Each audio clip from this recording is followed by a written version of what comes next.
నువ్వు జాయిన్ అవ్వు, నీ కింద ముగ్గురిని జాయిన్ చేయి. ఆ ముగ్గురిని జాయిన్ చేస్తారు, 9 మంది అవుతారు. ఆ 9 మంది ముగ్గురిని జాయిన్ చేస్తారు, 27 మంది అవుతారు. నీ కింద ఒక పెద్ద చైన్ అవుద్ది. నీకు కార్ కొనుక్కోవచ్చు, బంగ్లా కొనుక్కోవచ్చు అని చెప్పి ఆశ పెడుతూ ఒక పర్సన్ మీ దగ్గరికి వస్తాడు. అలాంటి మాటలు అస్సలు నమ్మొద్దు. ఎందుకంటే ఇది chain system, multi level marketing, MLM. So ఇక్కడ 50 రూపాయలకు దొరికే ప్రోడక్ట్ ఉంటుంది. ఆ ప్రోడక్ట్ని మనకు అదొక ప్రీమియం ప్రోడక్ట్ అన్నట్టుగా చూపిస్తూ దాన్ని 500కి 1000 రూపాయలకి MRP రాసి అక్కడ పెడుతూ ఉంటారు. సిమిలర్ ప్రోడక్ట్ మనకు బయట మార్కెట్లో ప్రీమియందే 50 రూపాయలకి అవైలబుల్ ఉంటుంది.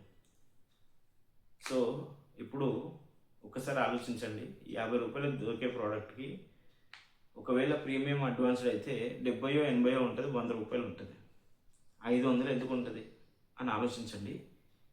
ఆలోచించి MLM marketing, multi level marketing నెట్వర్క్లోకి అసలు ఎంటర్ అవ్వద్దు.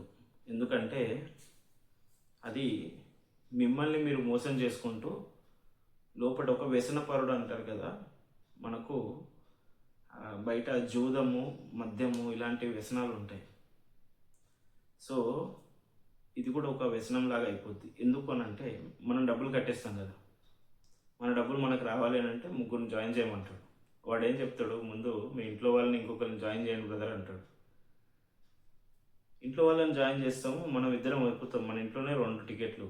సో ఫర్ ఎగ్జాంపుల్ నువ్వు ఒక దగ్గర 10,000 కట్టాలనుకో, 20,000 కట్టేస్తావు. ఇంకో ఇద్దరిని జాయిన్ చేయడానికి నీకు 6 నెలలు పడుతుంది. వాడు గైడ్ చేస్తాను అంటాడు, ఏదో చెప్తాడు. నీ ఫ్రెండ్ సర్కిల్లో నీ క్లోజ్ ఫ్రెండ్స్ నీ మాట నువ్వు ఏం చేస్తావు అంటే, నీ ఫ్రెండ్ సర్కిల్లో నీకు చాలా క్లోజ్ ఫ్రెండ్స్ ఉంటారు. మీ అక్కో, బావో, అన్నో, తమ్ముడు, ఇంట్లో వాళ్ళని జాయిన్ చేస్తావు. ఎందుకనంటే ఫస్ట్ మనం డెవలప్ అవుతున్నాము అని చెప్తే నమ్మే వాళ్ళు, సపోర్ట్ చేసేవాళ్ళు మన ఇంట్లో వాళ్ళు, మన ఫ్రెండ్స్, మన క్లోజ్ సర్కిల్ వాళ్ళు. సో వాళ్ళేంటి, వీడు ఏదో పైకి వస్తాడు కదా అని డబ్బులు కడతారు, కానీ వాళ్ళకేం వచ్చి ఆ బిజినెస్ చేసే ఉద్దేశం ఉండదు, MLM చేసే ఉద్దేశం ఉండదు. వాళ్ళు కూడా ఎందుకు ఇస్తారు అని అంటే వాళ్ళకు కూడా అవగాహన ఉండదు. MLM గురించి మునిగిపోయిన తర్వాతనే తెలుస్తుంది చాలామందికి. లేదు అని అంటే ఎదుటోడి మాటల్ని, అంటే కొంచెం సైకాలజీ లాంటి సబ్జెక్టు టచ్ ఉన్న వాడికి, లేదు అని అంటే బిజినెస్ మీద ఐడియా ఉన్నవాడికి తెలుస్తుంది. మనకు తెలిసి MLMలో నాకు తెలిసి 1000 రూపాయలు కడితే వచ్చే స్కీమ్స్ కూడా ఉండే ఒకప్పుడు. వాళ్ళు ఏం చేస్తారంటే ఫుడ్ సప్లిమెంట్లని, ఇవి హెల్త్ బెనిఫిట్స్ చేస్తాయని చెప్పి, తర్వాత ఇంకా కొన్ని ప్రోడక్ట్స్, ఆ ప్రోడక్ట్స్ను ప్రమోట్ చేసుకోవడానికి ఆ ప్రోడక్ట్స్ మీద మనం ఒక 10,000 కడతాము, ఆ ప్రోడక్ట్లన్నీ తెచ్చుకుంటాము. సో తెచ్చుకున్న ఆ ప్రోడక్ట్లు వాడేసరికి మనం వాటికి అలవాటు పడిపోయి మళ్ళీ అవే కావాలనుకుంటాం. బయట మార్కెట్లో అంతకంటే క్వాలిటీ ప్రోడక్ట్ తక్కువకి వచ్చినా మనం కొనం, ఇంకా అక్కడ ఏదో వచ్చిందని అనుకుంటాం. అండ్ ఆ డబ్బు మనకు రిటర్న్ రావాలి. రిటర్న్ రావాలంటే ఏంటి, మనం ఇంకో 4 జాయిన్ చేయాలి, 3 4 జాయిన్ చేయాలి.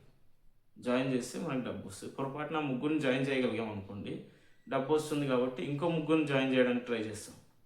ఎందుకు, ఇంకెక్కువ వస్తుంది మనకి. సో లాస్ట్ మీరు క్యాలిక్యులేట్ చేసుకోండి, ఇలాంటి చైన్ సిస్టమ్ మార్కెటింగ్లోకి ఎన్ని వచ్చినా సరే, ప్రపంచ జనాభా మొత్తాన్ని జాయిన్ చేసినా సరే, లాస్ట్కి ఎవడో ఒకడికి ఎక్కడో ఒక దగ్గర ప్రాబ్లం వస్తుంది కదా. సో ఒకసారి ఆలోచించండి, 3.5 లక్షల రూపాయల దాకా ఉంది ఈ ప్రోడక్ట్లో. 1000 రూపాయల నుంచి 3.5 లక్షల రూపాయల ప్రోడక్టుల దాకా ఉన్నాయి చైన్ మార్కెట్. అస్సలు వెళ్ళొద్దు బ్రదర్. ఎవడైనా సరే మీ బదులు నేను డబ్బులు పెట్టుకుంటానన్నా వెళ్ళకూడదు. ఎందుకు అనంటే మీరు కష్టపడి నెలకు 10,000 సంపాదించుకున్నా పర్లేదు, కానీ ఆ చైన్ సిస్టంలో పడితే మీరు ఒక మైండ్ పీస్ అనేది కోల్పోతారు. మెంటల్ పీస్ అనేది ప్రాబ్లం వచ్చేసి ఒక రకమైన ఫ్రస్ట్రేషన్ వస్తుంది. మీకు చెప్పాలి అని అంటే చావాలి అనేంత ఆలోచన వచ్చేంత పీక్ ఫ్రస్ట్రేషన్లోకి వెళ్ళిన తర్వాత ఫ్యామిలీ వాళ్ళు బతిమిలాడి, పర్వాలేదు నువ్వు రా, మళ్ళీ సెకండ్ ఆప్షన్ ఉంటుంది అని చెప్పి రెండో అవకాశాన్ని వేరే బిజినెస్ల కోసమో లేకపోతే వేరే జాబ్ కోసమో రెండో అవకాశాన్ని ఫ్యామిలీ వాళ్ళు ఇస్తే బయటకు రాగలిగిన వాళ్ళని చూస్తున్నాను నేను. అలాగే అత్యధిక తెలివిపరులు అనుకునే మనుషులు కూడా 1,63,000 కడితే 13,000 ఒక్కొక్కడిని జాయిన్ చేపిస్తే వస్తాయని చెప్పి ఒక బిజినెస్ ఉంది. రీసెంట్గా మనం న్యూస్ ఛానల్స్లో కూడా చూసాం వాళ్ళ గురించి బయటపడిందని. సో ఆ బిజినెస్లో కూడా కట్టించారు. కట్టేసి వాళ్ళు కూడా అది లాస్ అయిపోయారు 1,68,000. అంటే ఈ బిజినెస్లో సక్సెస్ అంటూ ఉండదు. ఎంఎల్ఎంలో ఎవడైనా నేను సక్సెస్ అయ్యానంటే అసలు నమ్మొద్దు. వాడి ఆస్తిని అమ్ముకొని వాడు మీ ముందు కార్లలో బంగ్లాల్లో తిరుగుతున్నవాడే. ఎందుకనంటే ఎంఎల్ఎంలో మీకు చూపెట్టే వాళ్ళు ఎలాంటి వాళ్ళు వస్తారంటే మనం వెరిఫై కూడా చేసుకోలేము. ఒక గవర్నమెంట్ ఎంప్లాయీ లాగానో సెంట్రల్ గవర్నమెంట్ ఎంప్లాయీ లాగానో వర్క్ చేసి ఎంఎల్ఎం స్టార్ట్ చేశాడు. ఎంఎల్ఎం స్టార్ట్ చేయగానంటే స్టేజ్ ఒకటి పెద్ద స్టేజ్ వేస్తారు. మంచిగా అందరూ బ్లేజర్లు వేసుకొని ఒక పర్సన్ నడుచుకుంటూ వస్తాడు. రాగానే అందరూ లేచి నిలబడతారు సడన్గా. అందులో మీరు ఒక 100 మంది ఉంటే అందులో 20 మంది వాళ్ళే ఉంటారు. మనకు తెలియదు అది. ఆ 20 మందిని చూసి మనము నిలబడతాం. ఆ పర్సన్ ఎవడో మనకు తెలియదు. వాడిని ఒక పెద్ద సెలబ్రిటీ లాగా క్లాప్స్ సౌండ్ పెట్టేసి ఒక హీరోయిక్ ఎలివేషన్ లాగా ఒక పెద్ద మ్యూజిక్ పెట్టేసి అట్టహాసమైన డెకరేషన్ చేసి వాడిని స్టేజ్ మీదకి పిలుస్తారు. వాడు ఒక మోటివేషన్ స్పీకర్ తప్పించి ఏం ఉండదు. వాడు చెప్పడానికి ఏం చెప్తాడు జనరల్గా, నేను సెంట్రల్ గవర్నమెంట్ జాబ్ చేసేవాడిని, ఈ ఎంఎల్ఎంలో జాయిన్ అయ్యాను, ఒక 6 months చేయగానే జాబ్ మానేసి బయటకు వచ్చేసా. లేకపోతే జనరల్గా గవర్నమెంట్ జాబులు చేసేవాళ్ళు మనకు ఇలాంటి వాటి మీద ఎక్కువ అవగాహన ఉంటుంది కాబట్టి వాళ్ళు ఇలాంటివి అసలు ఎంకరేజ్ చేయరు.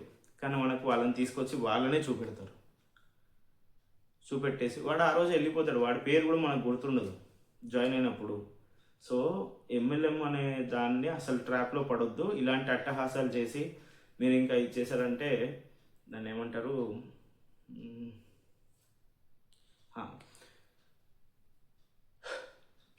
మీరు బిజినెస్ చేస్తే కోట్లలో సంపాదించుకోవచ్చు. ఇంకా ఫ్లైట్లలో మలేషియాకి తీసుకుపోతూ ఉంటాడు, ఒకడు సింగపూర్ తీసుకెళ్తూ ఉంటాడు, ఇంకోటి బ్యాంకాక్ ట్రిప్పులు ప్లాన్ చేస్తూ ఉంటాడు. ఇవన్నీ నమ్మొద్దు బ్రదర్. అవన్నీ మీ పైసలతోనే తీసుకెళ్తారు. వాడేం పైసలు ఇవ్వడు మీకు. మీరు చేతులారా డబ్బులు పెట్టుకొని వెళ్ళాలి. అదే డబ్బుల్లో తీసుకెళ్తారు. ఎవ్వడు ఏది ఫ్రీగా ఇవ్వడు మనకి. మనం కష్టపడితేనే మనకు డబ్బు వస్తుంది. ఇలా మనుషుల్ని జాయిన్ చేస్తూ వేరే వాళ్ళని మోసం చేస్తున్నామని మీరు గ్రహించండి. ఇప్పటికన్నా ఎంఎల్ఎం చేస్తున్న వాళ్ళు మీ క్లోజ్ సర్కిల్లో ఉన్న వాళ్ళను జాయిన్ చేయించకండి దయచేసి. ఎవరిని జాయిన్ చేయించకుండా అక్కడితో మీతోనే ఎండ్ అయిపోయేలాగా. మీరు ఆల్రెడీ కట్టి లాస్ అయ్యారు కదా, ఇంకొకటి లాస్ అయ్యేవాళ్ళన్న సైకలాజికల్ దాంట్లోకి ఎందుకు వెళ్తున్నారు? మనం లాస్ అయ్యాం కదా, పోనీ ఇంకొకరిని కట్టించి వాడిని కూడా లాస్ చేసి అయిపోతుంది అనే సైకాలజీకి బయటకు రండి. మనం ఒక 10,000 కట్టేసాం ఆల్రెడీ, ఆ 10,000 మనం లాస్ అయినట్టే. ఈ మిగిలిన వాళ్ళని జాయిన్ చేస్తే వాడి పరిస్థితి ఏంటి, వాడు కూడా మళ్ళీ చేసుకోగలరా లేదా అన్నది కూడా చూడండి కొంచెం. సో కొంచెం ఆలోచించి నిర్ణయాలు తీసుకోండి బ్రదర్. ఎంఎల్ఎం అనే మార్కెటింగ్ దాంట్లోకి అస్సలు వెళ్ళొద్దు. ఇది చాలా పెద్ద ఫ్రాడ్. మన గవర్నమెంట్ కూడా దానికి సంబంధించి చాలా గైడ్లైన్స్ ఇచ్చింది, దాన్ని ఫాలో అవ్వండి. ఆ గైడ్లైన్స్ ప్రకారంగా ఏదైనా కంపెనీ నిజంగా ఆ గైడ్లైన్స్ ఫాలో అవుతుంది అని అనుకుంటే మీరు వెరిఫై చేసుకున్న తర్వాత జాయిన్ అయితే మంచిదే. కానీ వితౌట్ వెరిఫికేషన్ ఏ ఎంఎల్ఎంలో కూడా అస్సలు జాయిన్ అవ్వద్దు. వెరిఫికేషన్ అంటే మనకు తెలిసినోడు వచ్చి ఇందాక చెప్పాను కదా, సో వాడు క్లోజ్ సర్కిల్లో వాళ్ళని టార్గెట్ చేస్తాడు. నా ఫ్రెండ్ వీడు, నా అన్నయ్య, నా తమ్ముడు, అస్సలు వెళ్ళొద్దు. మీ అన్నయ్య అయినా పర్లేదు, తమ్ముడైనా పర్లేదు. ఎంఎల్ఎంలో జాయిన్ అవ్వమంటున్నారు అంటే ఫస్ట్ ఆ ఎంఎల్ఎం కంపెనీ పేరు డీటెయిల్స్ కనుక్కొని వెరిఫై చేసుకోండి. ఓ ట్యాబ్లెట్ పెడతాడు, కొన్ని కంపెనీలు ఉన్నాయి 4-5. వాడు ఏం చెప్తాడంటే మీ హెల్త్ బెనిఫిట్స్ కోసం అని చెప్పి ఈ మార్కెటింగు మేము ప్రజలకు డైరెక్ట్గా ఇవ్వాలనుకుంటున్నాం. ఎందుకు ఇస్తారండి ప్రజలకు డైరెక్ట్గా? అసలు నిజంగా క్లినికల్ సర్టిఫైడ్ అయ్యాయా లేదా? ఒక మెడిసిన్ అనేది తీసుకుంటున్నాము అని అంటే హెల్త్ సప్లిమెంట్స్ అంటారు. హెల్త్ సప్లిమెంట్ అనేది తీసుకోవాలి అని అంటే దానికి ఎన్ని రెస్ట్రిక్షన్స్ ఉంటాయి, ఎన్ని గైడ్లైన్స్ ఉంటాయి. సో అవన్నీ ఉన్నాయా లేదా కూడా మనం చెక్ చేసుకోవాలి. సో తొందరపడి రాంగ్ డిసిజన్ తీసుకోకండి లైఫ్లో. తర్వాత ఎప్పుడో రీగ్రెట్ అయ్యాకంటే ఇప్పుడే కొద్దిగా ఆలస్యంగా అయినా మంచి నిర్ణయం తీసుకోండి. So thank you everyone, stay tune. Next మనం చెప్పబోయే టాపిక్ వచ్చి ఫ్రాంచైజ్ బిజినెస్ ఆపర్చునిటీ. సో ఈ ఫ్రాంచైజ్ బిజినెస్ అనేది ఎలా ఉంటుంది, దాన్ని మనం తీసుకోవాలా వద్దా, దాన్ని తీసుకోవడం వల్ల అడ్వాంటేజెస్ ఏంటి, డిసడ్వాంటేజెస్ ఏంటి అనేది నెక్స్ట్ టాపిక్లో చూద్దాం. ఇంకా ఏదైనా కావాలన్నా కూడా కింద కామెంట్స్లో మెన్షన్ చేయండి. ఎస్పెషల్లీ బిజినెస్ రిలేటెడ్, కెరీర్ రిలేటెడ్గా అండ్ మైండ్ సెట్ రిలేటెడ్గా మనం ఎలాంటి మైండ్ సెట్ బిల్డ్ చేసుకోవాలనే దాని గురించి మీరు కింద మెన్షన్ చేస్తే కమెంట్స్లో ఆ టాపిక్ మీద ఐదర్ నేనైనా అవ్వచ్చు, ఇంకా ఎవరైనా ఎక్స్పర్ట్స్ ఉంటే వాళ్ళనైనా సరే కూర్చోబెట్టి మనము పాడ్కాస్ట్ ద్వారా వివరంగా తెలియజేద్దాం. Thank you everyone. Signing off మీ త్రిపురేశ్వర్.